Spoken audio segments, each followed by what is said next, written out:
你们好. Oggi andremo a parlare del lessico di questa nuova unità che si intitola 你们喝什么? Voi bevete cosa? Voi che cosa bevete? La prima parolina che vediamo è 喝.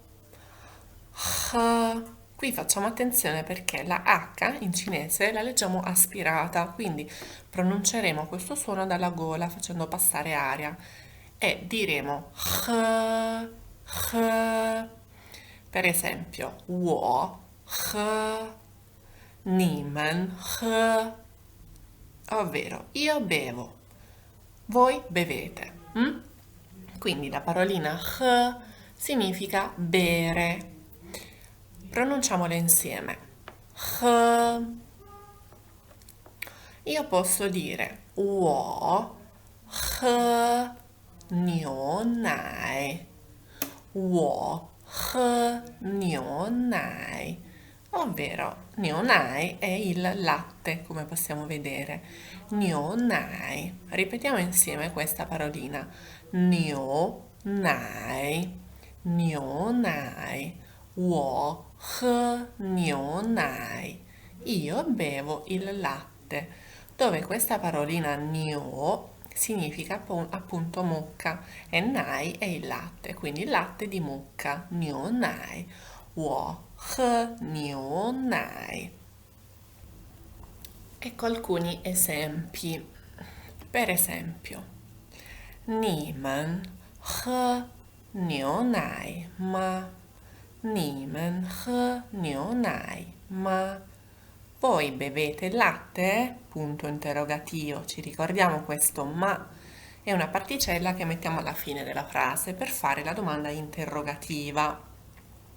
La risposta: 我不喝牛奶. 我不喝牛奶. Io non bevo il latte. O ancora, 我喝牛奶. 我喝牛奶. Quindi la domanda chiede: voi bevete il latte? Qualcuno può rispondere: io non bevo il latte. 我不喝牛奶. Qualcun altro: 我喝牛奶. Io bevo il latte. Passiamo alla prossima parolina.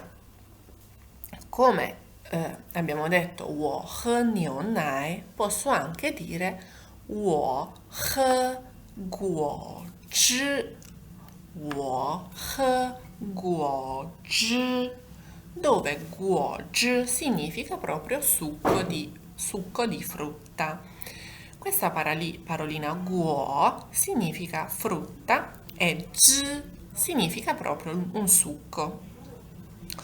Facciamo attenzione qui che abbiamo detto tante volte che la Z più la H insieme in cinese lo leggiamo come la G di gelato, la G di giocattolo, ok? Quindi qui lo leggeremo G, guo, G, guo, G.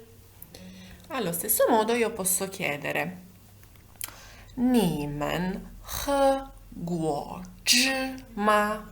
你们喝果汁吗? Voi bevete succo di frutta? Col punto interrogativo, ma. Oppure, 他们不喝果汁. 他们不喝果汁. Loro non bevono il succo di frutta. O ancora, 水喝果汁. 水喝果汁. Questo shui l'abbiamo incontrato altre volte e significa chi. Ce lo ricordiamo? Chi. Quindi chi beve il succo di frutta? 水喝果汁. 水喝果汁. Posso rispondere 我喝果汁, 我喝果汁, oppure 我不喝果汁, 我不喝果汁. Allora, esercitiamoci con queste 3 paroline nuove e leggiamo tante volte queste frasi, così le impariamo bene. Buon lavoro! 再见。